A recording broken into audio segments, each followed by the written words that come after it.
no ar. Plenitude, o programa do Centro Espírita Joana de Ângeles. Produção Seja Barra.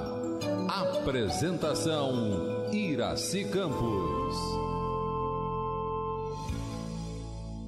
Olá, queridos amigos, queridos ouvintes, nossos espectadores. Estamos aqui mais uma vez, eu, você, Joana de Ângeles, para entrarmos em plenitude. E hoje estamos com um convidado muito querido, amigo do coração, uma pessoa especial, André Trigueiro.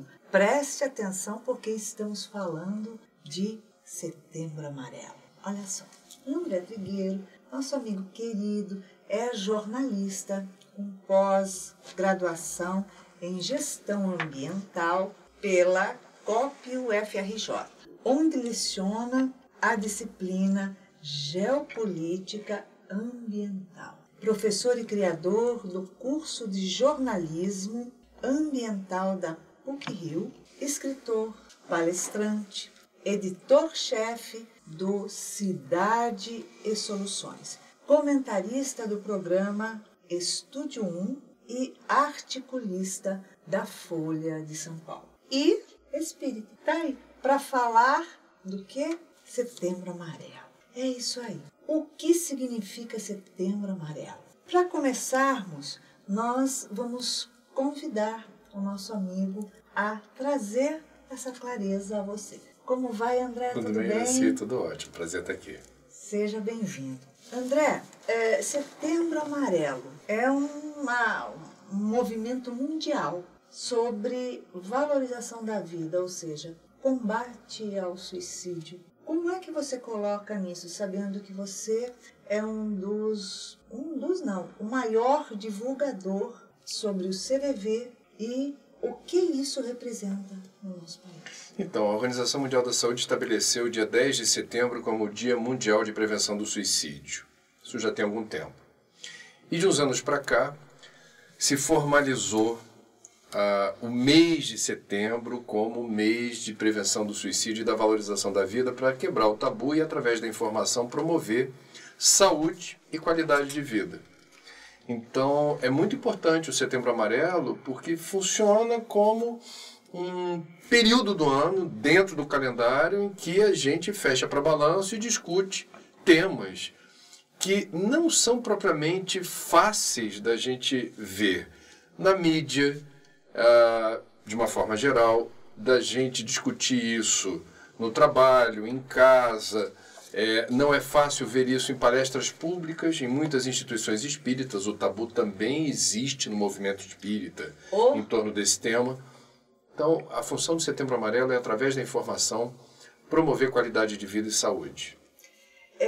Você já consegue dimensionar o impacto desse movimento nas estatísticas ou até mesmo na conscientização do público em geral? Na conscientização, não há dúvida alguma, impressionante. Esse ano de 2018, a gente teve, por exemplo, além dos monumentos importantes das cidades brasileiras iluminados de amarelo, nós tivemos, pelo Campeonato Brasileiro, times de futebol entrando com fitinha amarela ou soltando balões amarelos. Teve um goleiro do Ceará no jogo válido pela série especial do Campeonato Brasileiro. Ele entrou com o número 188 nas costas. Olha só, que bacana. Que, no jogo contra o Vitória, que é o número do CVV, né, em todo o território nacional. Então, na verdade, teve caminhadas, marchas, eventos. Do ponto de vista da conscientização, sem dúvida alguma, houve um avanço incrível. Do ponto de vista das estatísticas, a gente tem um delay, né? Não é fácil para o Ministério da Saúde levantar a tempo e a hora, imediatamente, dados a respeito de tentativas ou de suicídios consumados, sem um delay aí de 2 anos. Tem um tempo para você decantar os números e produzir essa estatística. Agora, há variáveis importantes, porque, por exemplo, há uma campanha para você registrar com acerto tentativas e óbitos por suicídio, porque temos um problema de subnotificação. Vários casos, por exemplo, de quedas acidentais, acidentes com armas de fogo ou acidentes de trânsito, que aparecem assim no atestado de óbito, na verdade são suicídio. Então, é possível que através da campanha você tenha algum incremento das estatísticas em alguns lugares onde esse registro era feito de forma muito leniente, muito preguiçosa. O importante, Iraci, é que a gente está conseguindo compreender melhor a dor do outro. Quer dizer, um dos grandes trunfos do Setembro Amarelo é uma postura de acolhimento. Quer dizer, a gente prestar atenção nas razões pelas quais hoje é tão difícil uma pessoa que sofre procurar ajuda. Ela se sente menor, se sente humilhada, ela não se sente à vontade de realizar esse movimento. E se é uma pessoa que está enfrentando uma situação muito difícil e não procura ajuda, a ideação suicida, a arquitetura de um plano mórbido de desaparecer, tentar resolver essa dor da maneira mais violenta possível, que é praticando o suicídio, é fato. Então, eu acho que um dos grandes méritos, e aí eu vou te dar um número, o CVV, esse ano de 2018, tornou-se um serviço gratuito em todo o território nacional. Isso, nossa, Serviço de apoio emocional e prevenção do suicídio através do telefone ou da internet, em que os voluntários, basta ter mais de 18 anos e boa vontade, se preparam, se qualificam para oferecer uma escuta atenciosa, amorosa, guardando o sigilo, sem julgamento, e quem liga para o CVV que determina a hora de encerrar a conversa e a ligação. Este ano deu-se um salto de aproximadamente 1 milhão de ligações por ano para a projeção é fechar 2018 com 3 milhões de ligações. Agora você para pensar, 3 milhões de pessoas fizeram o movimento de procurar acolhimento junto a um estranho. Sim. Um voluntário que você não conhece vai dizer, alô, eu queria conversar. Vai falar da sua intimidade. É um mundo. Né? Quer dizer, para mim esse número diz muito. Ele, na verdade, sinaliza a dificuldade que a gente está tendo. Uhum. Nossa cultura, as pessoas estão indisponíveis ou pouco à vontade para tentar se disponibilizar para o outro, e isso gera muitos problemas. Porque você tem família, você tem amigos, mas na hora do abafa, na hora que o bicho pega, entendeu? Na hora que a situação fica muito complicada, você procura fora. Quer dizer, por que em casa eu não estou encontrando esse ambiente? Por que entre meus amigos eu também não consigo me sentir à vontade? É para a gente parar e pensar. Alguma coisa está fora do lugar, acho que sim. Né? Em seu livro Viver a Melhor Opção, você mostra que o suicídio é um problema de saúde pública que pode ser prevenido com informações e debates que precisam para poder ajudar a vencer esse verdadeiro tabu. Ou seja, as pessoas buscam fugir desse assunto e dentro da própria casa fingir que nada está acontecendo porque acredita que se falar sobre esse assunto vai estar dando a ideia. Qual é a sua visão? Então, o suicídio ele é um problema complexo, ele é multifatorial, vários fatores de risco, várias circunstâncias que podem precipitar essa tragédia. Mas, em linhas gerais, eu acho que não é um ato nem de valentia ou coragem, nem de covardia. O suicida, quem tem um comportamento suicida, está tentando resolver um problema de uma forma equivocada, como sabemos. E isso precisa ser entendido dentro de uma perspectiva de saúde pública. Ou seja, em 90% dos casos de suicídio, há intercorrência com patologias de ordem mental que são diagnosticáveis e tratáveis. Principalmente depressão, em mais de 30% dos casos. Tem gente, Iraci, no Brasil, muita gente, que tem depressão e não sabe. E como? E depressão não é estado depressivo. Quer dizer, o estado depressivo é da vida, a tristeza faz parte, a gente precisa, do ponto de vista espírita, então, a dor e o sofrimento são convites à evolução. A gente vai aprender, através da dor e do sofrimento, a realizar movimentos de sublimação, de superação, descobrindo a força que todos nós temos, ou exercitando a humildade no sentido de dizer, sozinho eu não estou conseguindo resolver esse problema, vou pedir ajuda. Agora, a gente precisa saber o que está acontecendo com a gente. O autoconhecimento é a senha para a gente ter qualidade de vida. Então, uma pessoa que está em sofrimento, ela precisa saber,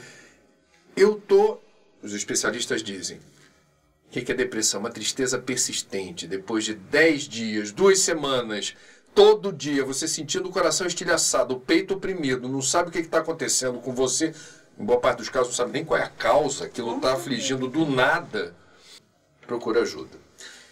Então, essa é uma informação que vale muito. Comportamentos anômalos, assim, estranhos, a pessoa começa a ficar reclusa, indisponível para conversa, o olhar não brilha, ela não fala da própria vida, não tem projetos, ela começa a ficar assim encapsulada em si própria e não interage socialmente.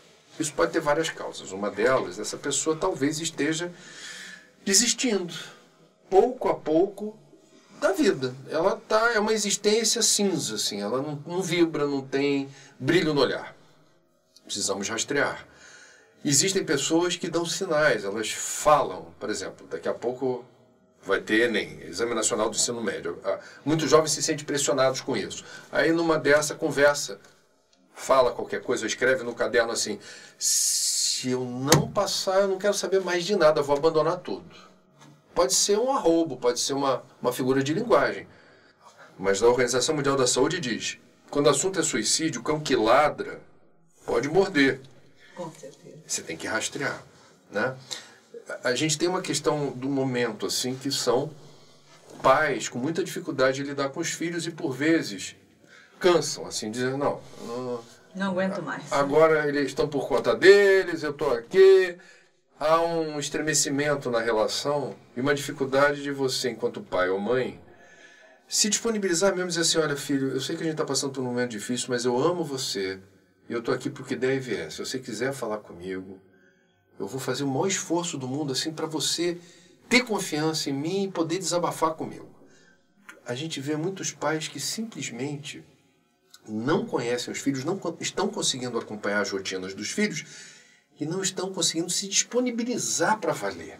Exatamente. Esse elo, ele se esgarça. E quando isso acontece, a gente vai ver, é uma das causas, por exemplo, da automutilação, principalmente entre meninas, muito, em idade escolar. E a gente vai ver tentativas de suicídio que, por vezes, são alertas, assim, como se fosse um grito de socorro. É um comportamento mórbido de um psiquismo doente que você tenta chamar a atenção, por vezes, dessa forma. Tudo isso é Setembro Amarelo. Tudo que a gente está conversando aqui remete a situações que boa parte da tua audiência talvez esteja experimentando ou passando, talvez conheça alguém que esteja passando por essas circunstâncias e não sabe como fazer. Procurar ajuda psicológica ou psiquiátrica, ter esse cuidado de não achar que se resolve rápido, dependendo do problema. Eu falei de depressão, pode ter uso de drogas, pode ter transtorno de ansiedade ou de personalidade, você tem questões de esquizofrenia, bipolaridade, tudo isso vai requerer cuidado, atenção, paciência, porque as rotas terapêuticas para você recuperar o equilíbrio, a serenidade, variam de pessoa para pessoa. Não existem duas depressões iguais. Não, cada um tem uma história, né? E pobre, eu não, desculpa, eu vou falar uma coisa meio dura aqui, mas eu não respeito o médico que acha que toda depressão é igual e se trata do mesmo jeito. Porque por vezes a gente vê por aí profissionais de saúde um pouco frios, distantes, né? Assim, não, eu já tratei assim, deu certo. Todo mundo é igual. Sem aquela entrevista, aquela anamnese, como eles chamam, bem detalhada, para você perceber singularidades e ver, não, talvez aqui eu deva prestar mais atenção se é ou não o caso de usar medicamento, se é ou não importante estimular apoio psicológico, se a família, eu vou dar uma orientação para a família, que isso é muito importante, não é só a pessoa que sofre, que é objeto de cuidado e atenção. A família inteira tem que ser instruída sobre como ela deve colaborar, porque é um período que você se sente uma porcelana. Com certeza. A pessoa que sofre, ela se sente muito vulnerável. A família pode ajudar, a família tem que ser aliada nesse momento. Então, cada um com a sua singularidade, um profissional de saúde competente, se Deus quiser, dando a orientação precisa, e as coisas vão se resolver no seu tempo. André, você acha que o suicídio hoje pode ser considerado uma epidemia? Assim, sim, para certos grupos. Então, por exemplo, no Brasil, aonde a gente vai perceber problemas do ponto de vista epidemiológico. Comunidades indígenas, algumas delas. Uma delas eu conheci mais proximamente esse ano, no Mato Grosso do Sul, os Guaranis Caiovás. É uma comunidade numerosa e confinada numa área do Mato Grosso do Sul que há problemas de convivência, perseguições, disputas fundiárias, e eles sofrem muito. É uma questão assim histórica muito difícil. Há algum nível de assistência e sensibilização, mas precisa se fazer mais. Nós vamos ver, dependendo do lugar do Brasil, a ocorrência entre jovens com um repique preocupante do ponto de vista epidemiológico. E isso vai demandar também atenção pontual para ver por que nessa comunidade um número expressivo de jovens começou a aparecer no radar dos profissionais de saúde. Você precisa identificar e rastrear o que está acontecendo ali para justificar esses números. Pessoas idosas, quer dizer, a terceira idade, idade avançada, historicamente aparece na literatura médica como um grupo que merece atenção. Tem várias questões inerentes ao comportamento dos jovens, tem várias questões inerentes a ser idoso, e tudo isso demanda atenção e cuidado. Para isso existe o Setembro Amarelo. A gente precisa se lembrar que a vida é linda, mas é frágil. Então a gente tem que cuidar da vida como um jardineiro fiel, que observa assim, da fase da sementinha, qual é o melhor dia para plantar, afofar a terra, colocar o substrato, o adubo, regar, se chover não rega, se o sol bater mais forte eu vou dar um reforço na água, acompanhar o nascimento do broto, se for o caso estaquear para ela não crescer tortinha, e ser um zelador, porque da vida, né? Nós todos, Iraci, estamos sujeitos a momentos extremamente difíceis, seja pela perda de um ente querido, seja pela perda da saúde, seja pela perda do trabalho, seja por uma desilusão amorosa. Nós não somos robôs. De jeito nenhum. Então, sofrer faz parte. Agora, dependendo dos fatores de temperatura e pressão, esse sofrimento pode me pegar de jeito e eu me sentir fragilizado mesmo, psíquica e emocionalmente. Total. O que eu vou fazer? Eu preciso procurar ajuda. É por isso que a gente não deve, eu acho... Eu fiquei tão impressionado, 3 semanas atrás eu conheci o padre Fábio de Mello. E conheci porque ele topou dar uma entrevista para uma reportagem que eu fiz para a TV Globo de 4 minutos sobre depressão e transtorno de ansiedade. Ele veio ao Rio e falou, vamos nos encontrar. Nos encontramos na TV, gravamos. Ele não teve, isso foi lindo, nenhum pudor. Mas nenhum constrangimento de falar sobre síndrome do pânico, que lhe acometeu, e a depressão posterior. Disse que pensou na morte, pensou em resolver aquilo daquele jeito, procurou ajuda, recuperou o prumo, está sob tratamento, mas está trabalhando. Lindo o depoimento dele, esclarecedor, deixou claro que não é uma questão que a gente vai atribuir a problema de personalidade, caráter, falta de fé, nada a ver. Pode acontecer com qualquer um de nós. E ele, fora do ar, eu perguntei, padre, me desculpa, eu não quis perguntar isso gravando. Quando, no auge da crise, onde é que estava Deus para o senhor? Boa pergunta. E ele falou assim, ele não pensou, portanto aquilo estava nele. Ele falou, Deus estava no lugar certo, sempre. Eu é que não estava conseguindo estabelecer a boa sintonia. Olha, que bacana. Não é lindo isso? Realmente. Esse homem é muito especial. Ele é muito encantador. E eu acho que ele deu uma contribuição enorme nesse ano de 2018, quis o destino que ele fosse mais um divulgador espontâneo do Setembro Amarelo, dando esse testemunho. Exatamente, porque a gente não imagina o que está dentro da pessoa. E a pessoa está sorrindo, está não sei o quê, mas você não sabe. Não sabe. A dor dela lá dentro e principalmente em pensar em se tirar a própria vida, né? Então tem várias... A gente não pode subestimar o que o outro diz. Exatamente. Né? A dor do outro, porque cada um sente a sua dor de acordo com o seu tamanho. É isso. Né? Então a gente sabe como é. Nesse momento, qual a realidade a responsabilidade seria na mão das pessoas que convivem com aqueles que pensam em cometer o suicídio? Dar a assistência possível, provavelmente fazer ajustes de rotina, manter presença física perto dessa pessoa, não deixá-la sozinha. Dependendo do caso, não deixá-la sozinha mesmo, uma orientação médica. E provavelmente aceitar as sugestões do profissional de saúde que vai estar incumbido de tratar dessa pessoa que realizou uma tentativa ou está pensando em suicídio, porque, como disse, a família precisa fazer parte do trabalho de recuperação da autoestima, da segurança, do equilíbrio e da harmonia. Tem família fogo amigo, tem família que até quer ajudar, mas faz tudo errado.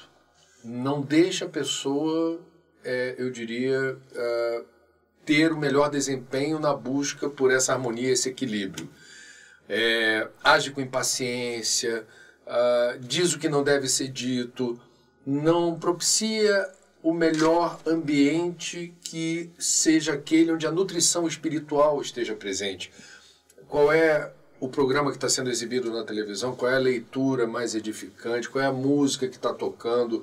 Vamos levar essa pessoa para algum lugar inspirador, onde a natureza exuberante permita um sentimento mais elevado, o esquecimento dos problemas.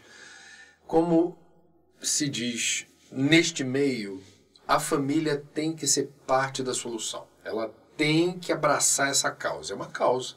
Sim. É uma prioridade. E aí, provavelmente, vai determinar menos disponibilidade para certos trabalhos. Um curso que eu queria fazer, eu não vou fazer agora. Eu vou ficar mais próximo dessa pessoa da minha casa que está sofrendo. Eu vou aceitar, por exemplo, o credo dela que não combina com o meu. Ela se sente bem indo no lugar onde ela fala lá de Deus, onde as pessoas creem em algo que não é minha fé. Eu vou lá com ela. Sim. Eu vou estar junto. Portanto, tentar ajudar a resolver um problema, não necessariamente do jeito que você acha que as coisas devem acontecer. Ou seja, do meu jeito, mas do jeito necessário. Isso. Mesmo que não seja do meu jeito. Isso. Por que você vê a estatística crescer tanto entre os jovens que buscam suicídio? Precisa ter mais estudos para a gente ter respostas mais assertivas ou conclusivas, mas para a gente entrar nesse território com a ressalva de que é um estudo novo e que demanda mais imersão nesses dados.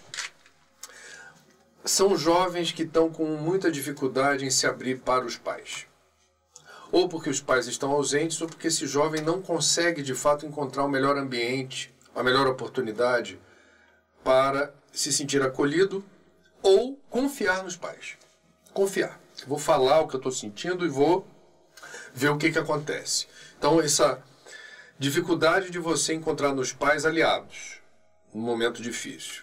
O uso de drogas, lícitas ou ilícitas, pode determinar uma rota perigosa de dependência química. Isso é arrasador para a autoestima e isso pode desencadear uma frustração enorme consigo próprio e com a vida.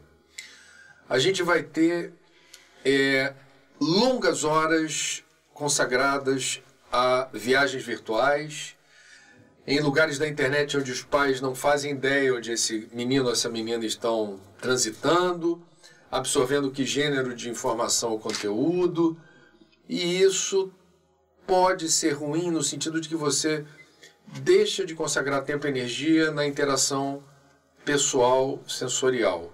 Você está muito entretido com o universo virtual, e isso é algo que alguns estudos apontam como muito demandante de energia, com pouco retorno para teu conforto e teu bem-estar.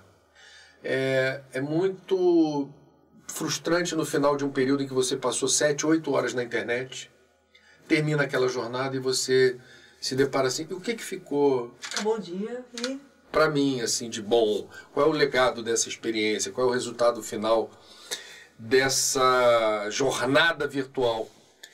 A resposta às vezes, ou quase sempre, é nenhuma, zero, é bolha de sabão. Eu realmente penso que em algum momento a gente vai ter a necessidade fisiológica de se afastar. Eu não estou falando só dos jovens, não.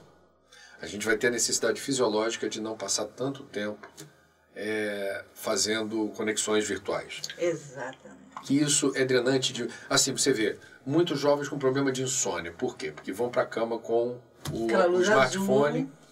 Aquilo, antes de dormir, rouba o sono. Tem jovens que se sentem já com uma compulsão estranha de, no meio da madrugada, querer saber o que os amiguinhos estão fazendo ou estão postando. Então você está com um sono meio intermitente, acorda só para ver. Deixa eu ver se alguém colocou alguma coisa ali. Portanto, é algo que sugere um desequilíbrio, total, uma dificuldade de você fazer uma boa gestão de si próprio e o discernimento do que você está realmente buscando na internet e atribuindo que valores a essa experiência, sabe? A gente está muito desgarrado, solto, disperso, distraído, sem fazer perguntas elementares, assim. O que eu quero da internet? Em que medida ela me agrega e me faz me sentir uma pessoa melhor e mais bem resolvida? André, nós estamos indo para um pequeno intervalo, um cafezinho rápido e retornamos já já, ok? Maravilha. Aguarde aí o segundo bloco que tem mais para você. Estamos apresentando Plenitude. Produção Seja Barra. Apresentação Iraci Campos. Voltamos a apresentar Plenitude. Produção Seja Barra. Apresentação Iraci Campos. Estamos de volta no segundo bloco do nosso programa e hoje, para entrarmos em plenitude, com Joana de Ângeles e André Trigueiro, nosso convidado. André, a gente sabe que tem o cyberbullying, né? Na internet, e que tá aquilo. Essa informação que nós estamos trazendo, você acha que contribui para o despertar da própria pessoa que pensa em buscar o suicídio ou dos pais que não estão olhando para os seus filhos? Porque, em verdade, todos convivem numa família, mas cada um dentro do seu mundo com o seu aparelho nas mãos. Você acha que isso contribui para que a pessoa deixe esse aparelho de lado um pouco para dialogar ao invés de mandar mensagem? Eu acho que a gente está aprendendo a duras penas a descobrir que os amigos de verdade, eles são muito mais fundamentais para nosso equilíbrio e nossa felicidade do que os amigos virtuais. E eu acho que a gente já começou a perceber o risco de consagrar muito tempo e energia naquilo que não nos traz um retorno emocional e espiritual efetivo, né? A vida passa rápido. Muito. A gente está vendo, ou vai ver daqui a pouco, os primeiros adultos da geração que desde pequenininha está entretida com a internet. Está chegando o momento... A gente vai no restaurante, os bebês já estão assim, naquelas telas. Então, isso não me parece que seja necessariamente ruim, mas que vai ser algo diferente, vai. Diferente como? Vamos esperar para ver. Alguns pensadores, um deles é o polonês recém-desencarnado Zygmunt Bauman, falam com alguma preocupação sobre essa atrofia da musculatura da interação social. Eu já não sei direito, porque me falta o traquejo, me falta o exercício, como estar em grupo, como cortejar, que é uma palavra antiga, mas que eu gosto, uma menina, ou o jogo de sedução, ou como eu me livro das pessoas que são inconvenientes, porque na internet você aperta um botão, faz ela desaparecer. Bloqueia, acabou. No mundo real não se resolve assim. Então a gente tem que descobrir na vida como é que a gente transita num grupo de pessoas na escola, na universidade, no curso que você está fazendo, no ponto de ônibus, no clube, na festa, na balada. Como é que a gente transita no mundo real? A gente aprende andando, transitando, trocando experiências, que estão sendo, eu diria, diluídas, elas estão consumindo cada vez menos tempo em função da recompensa que a internet dá. É uma recompensa no sentido de que, muito provavelmente, estamos falando de um novo gênero de vício. Fake, porque é muito assim, fake. Aquilo tem um atrativo, óbvio que tem. É uma das descobertas mais sensacionais da humanidade. Um computador de bordo do tamanho de um telefone que você pode entrar ao vivo para a sua rede, você pode captar áudio e vídeo do lugar onde você está, você pode trocar mensagens rápidas, você pode fazer pesquisas que antes demandavam muito mais tempo nas enciclopédias do nosso tempo. Então, é fascinante. É tão fascinante que pode viciar.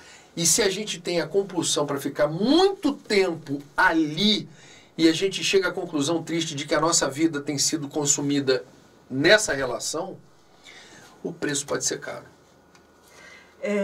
A nomofobia é uma doença agora da técnica, né?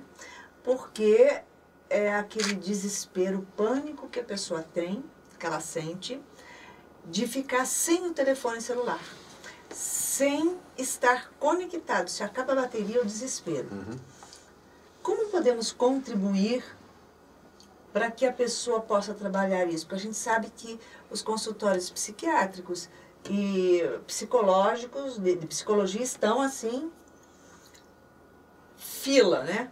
Porque ninguém sabe o que fazer. Quando você fica desconectado, você não consegue conectar verdadeiramente com a pessoa.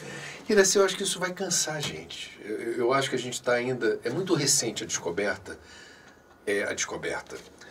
A universalização do acesso a smartphones. O tempo histórico foi ontem.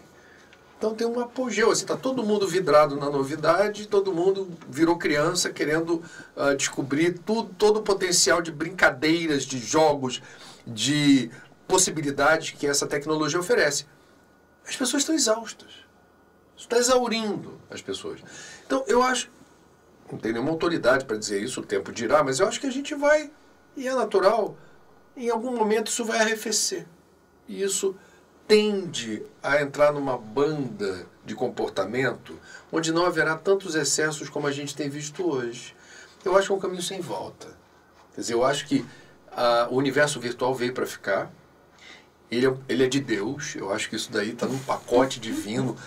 Agilizou vários processos, inclusive de divulgação espírita, inclusive de agilidade. A gente está aqui, você vai divulgar esse programa nas redes. A gente está fazendo o uso que a gente acha correto. Agora, de qualquer maneira, eu não quero ser irremediavelmente pessimista em relação à nossa capacidade de discernimento. Eu acho que haverá um momento em que a gente vai começar a descobrir, e isso vai ser muito espontâneo. Não está me fazendo bem ficar tantas horas na internet. Não. Eu soube hoje que a França proibiu celular em sala de aula, na França inteira. Oh, maravilha! Eles chegaram a essa posição. Deverá haver algum motivo para isso. Eles vão ver se dá certo. Talvez não dê. Mas é uma medida que está mostrando que tem algo errado. Na linha do tempo. Medidas radicais como essa estão tendo lugar para tentar dar uma freada na compulsão. Portanto, são freios de arrumação. Em algum momento, eu acho que isso deve se harmonizar. Com certeza, tem que se harmonizar. Porque a pessoa escuta o barulhinho, o tremer do seu telefone, fica em pânico porque quer saber quem que está mandando alguma coisa, o que é. Né? Meu telefone pode sacudir à vontade, que se eu não estou no meu horário, no meu momento de olhar, né? Às vezes as pessoas ligam para mim e falam assim, você pode olhar a mensagem que eu te mandei? Eu falo, sim, vamos embora. O suicídio seria um ato de covardia ou um ato de coragem? Não me parece que seja uma coisa ou outra, é uma tentativa de resolver um problema. As pessoas, normalmente, que realizam tentativas de suicídio, reportam depois que elas não queriam se matar. É verdade. Quer se matar. Elas não sabem como lidar com aquela dor. E esse desespero que a gente não sabe... Eu tenho muito cuidado e muito respeito por quem passa por essa experiência, porque eu não sei o que é isso. Eu não sei o que é isso. E quando a gente escuta, a gente vê, essas pessoas estão tentando, de alguma forma, descobrir uma saída. Do ponto de vista espírita, a gente sabe que em nenhuma hipótese o suicídio representa alívio ou solução para os problemas e agrava-se aquela perturbação. Tem, no futuro, a possibilidade de reencarnar e tentar realizar uma outra escolha que lhe favoreça. Mas esse tempo até a próxima encarnação é relatado pelos suicidas no plano espiritual como algo incrivelmente longo. É uma sensação assim de eternidade. Porque em sofrimento, cada segundo é mais elástico. Quando a gente está em sofrimento, o tempo demora a passar para burro. Então, a gente tem que ter essa noção. O espiritismo no século XIX usa palavras muito duras, os espíritos. Falam de castigo, falam de crime. Agora veja, e essa é uma seara que você, com o livro da doutora Anise, descortinou.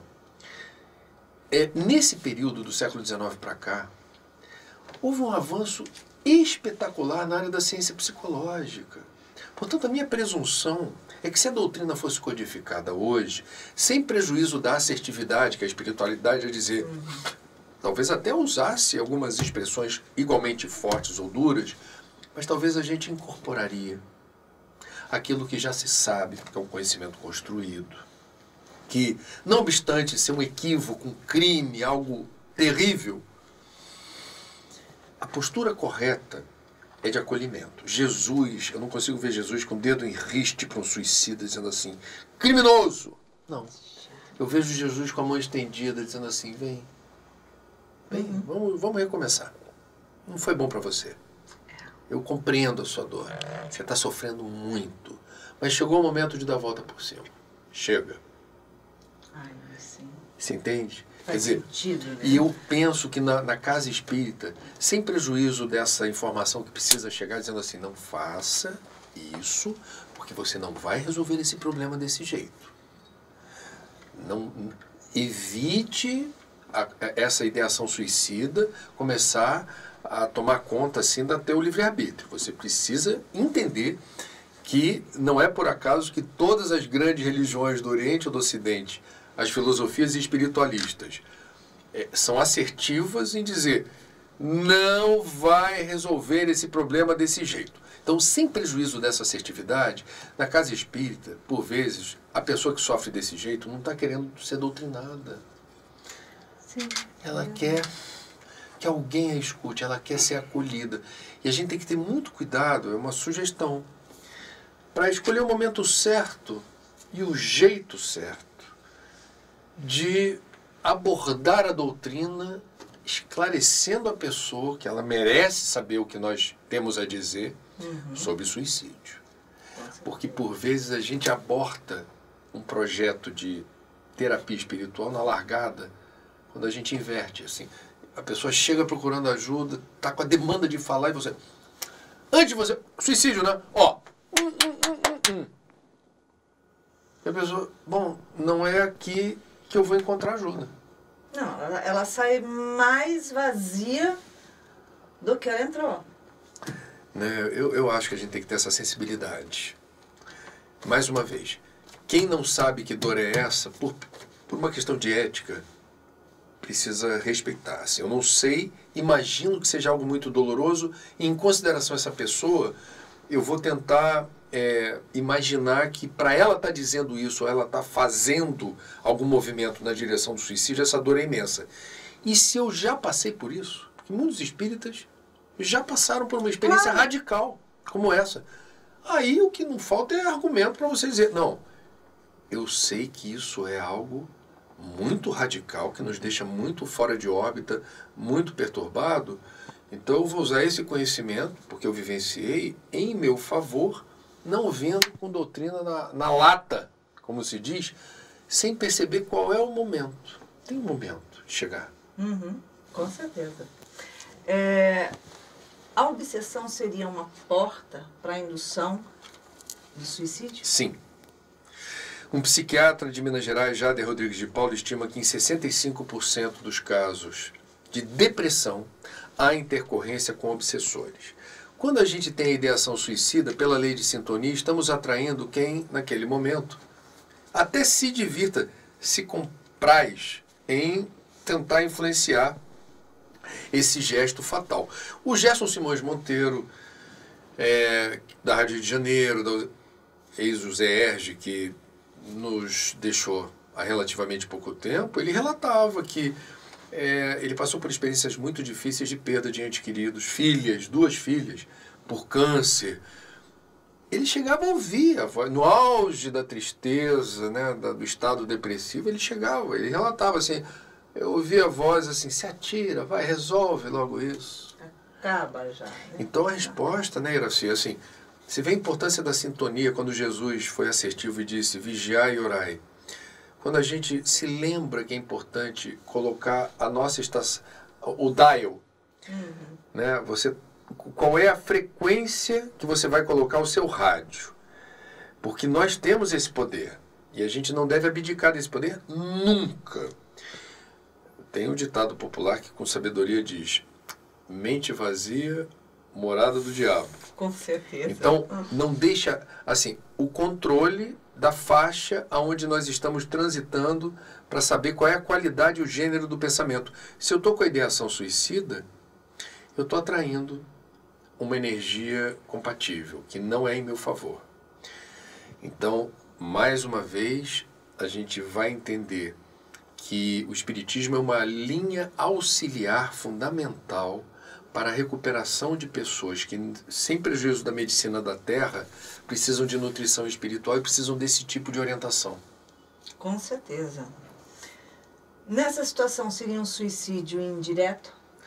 Suicídio indireto, segundo Kardec, é toda a movimentação que nós eventualmente realizemos no sentido de drenar fluido vital, a gente se exaure. A energia que deveria ser consagrada para a nossa evolução é desperdiçada em movimentos que agravam, eu diria, um estado de desânimo, desalento, perda de saúde e vitalidade. Então, os vícios remetem ao suicídio indireto.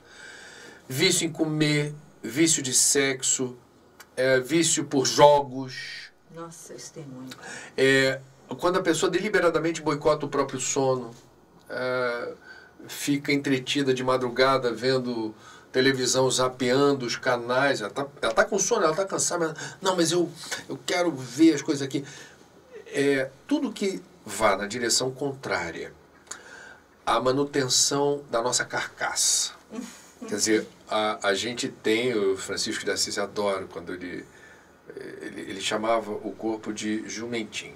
Né? Então, cuidar bem do jumentinho. Para quê? Porque enquanto a gente estiver transitando por aqui, ele é o veículo para permitir que o nosso espírito imortal dê mais um passo na direção certa. Tem que cuidar bem dele. André Luiz foi um suicida indireto, por quê? Porque era médico, portanto tinha conhecimento da fisiologia, ele tinha conhecimento dos limites do corpo, da importância de dormir bem, de se alimentar bem, de não se arriscarem numa relação promíscua a contrair doenças sexualmente transmissíveis. Entretanto, ele teria abusado da boemia, notívago, ele contraiu sífilis e era um tabagista inveterado. Sendo médico, ao desencarnar, antes do planejado, o Tribunal da Consciência, que é o juízo final, quer dizer, a gente tem a percepção no momento do desencarne se a nossa vida foi uma vida boa ou foi uma vida que a gente não faz por merecer paz, tranquilidade, consciência tranquila. André Luiz foi magneticamente atraído pelo umbral, para o umbral, se surpreendeu com o corinho, suicida, ele, não me matei não, não me matei não. Entretanto, ele se boicotou na exaustão do fluido vital. Ele teve o fluido vital drenado de tal maneira por escolhas equivocadas que, enquanto médico, Isso, para mim, me parece, pela obra do Chico, foi um agravante. Nossa Senhora, se foi, porque você tem consciência do que você está fazendo. Então, o projeto não era para ele desencarnar tão cedo. E ele, ao desencarnar cedo, pelos equívocos, as distrações, as dispersões que exauriram seu corpo, se deparou com um umbral. Suicida indireto. Com certeza. O suicídio, que chamam dentro dos espíritas de um grande crime, eu chamo de uma grande dor. Né? Uma grande dor que a pessoa busca o remédio, mas ela não encontra o remédio no material. Então é interior. Pensando em toda essa emoção que a pessoa passa e o desafio dela nos sentimentos, como estamos chegando no finalzinho do nosso programa, deixa uma mensagem para aquele que está pensando sobre isso, em interromper a sua própria vida, e sobre aquele que convive com uma pessoa assim e não sabe o que fazer. Nenhum de nós sabe o que fazer, a gente vai ter que descobrir. Então, para quem está convivendo com uma pessoa que pensa em se matar ou está vivendo uma dor que precipita o risco suicida, busque informação, busque orientação, dê profissionais de saúde, reforce a coragem de ser alguém presente no momento que essa pessoa querida mais precisa. Portanto, você está pronto para oferecer essa ajuda. Nós espíritas não acreditamos no acaso, talvez esse encontro já esteja marcado e essa dor que aflige a pessoa querida, ela tivesse um momento oportuno de eclodir, e a família também teria sido, antes da encarnação, orientada e preparada para, sem prejuízo da dor e do sofrimento dessa situação, reunir os recursos necessários para oferecer e hipotecar toda a ajuda possível. Então, eu tive essa experiência em família de alguém com depressão profunda. Nenhum de nós está preparado para isso. A gente vai ter que... É um aprendizado. É sempre no caso do vizinho. A gente vai ter um aprendizado e a gente vai ter que, com muita, eu diria, paciência, e entendendo que tudo tem o seu tempo, nos condicionarmos a uma nova rotina em que alguém que estava bem já não está e precisa de nós. Nos disponibilizarmos. O ponto que você me pediu para abordar, que é sempre... eu vou falar de coração. Aí não é razão, é coração. Quem pensa em se matar porque enfrenta uma dor aparentemente insolúvel. Uma característica dessa dor é a gente não conseguir ter esperança. Ver luz no fim do túnel. Isso é o mais dilacerante, é o mais difícil. Porque não importa o que a gente fale, a pessoa já construiu a convicção. Eu não vou sair dessa. Eu não estou sentindo que eu consiga sair dessa. Então, se é o teu caso, o que eu tenho para te dizer é, nesses 19 anos eu já conheci muita gente que pensou assim. E eu fiquei sempre muito tocado e muito emocionado ao ver como essas pessoas, de alguma maneira, elas conseguiram seguir em frente até descobrirem que existe luz no fim do túnel. A gente nunca deve supor que a dor e o sofrimento, seja ele ou ela de qualquer ordem de grandeza, consiga a proeza de fazer a gente abandonar a existência. A gente só faz isso se a gente quiser. O livre-arbítrio é soberano. Deus não avaliza o suicídio, mas respeita o livre-arbítrio. Portanto, escolha a vida. E você tem participação direta nesse processo. Não vai resolver o problema. Acredite, não há solução possível a partir do suicídio. Portanto, a hora é de buscar ajuda, ter paciência, essa dor vai passar. No momento certo você vai descobrir que é perfeitamente possível ter saúde e qualidade de vida, eventualmente no meio de um tratamento, mantendo a rotina de frequentar um determinado terapeuta, fazer uso durante um tempo de algum medicamento. Viver sempre será a melhor opção. A gente não está aqui para se matar. A gente está aqui para viver. E a vida nos reserva surpresas incríveis quando a gente faz a escolha certa. Incrível! A gente está aqui para ser feliz na medida do possível e conquistar a paz que a gente merece. Para isso, há alguns desafios. Se você está atravessando nesse momento esse desafio, não desista. Tem uma frase do Winston Churchill, ex-primeiro-ministro britânico, muito bonitinho, engraçado, que ele diz assim: se você está no inferno, siga em frente.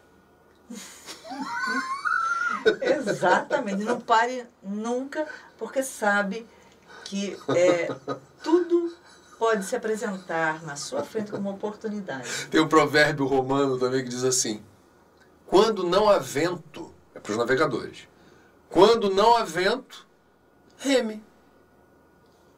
É isso aí, se mexe. Tem jeito. Vida que segue.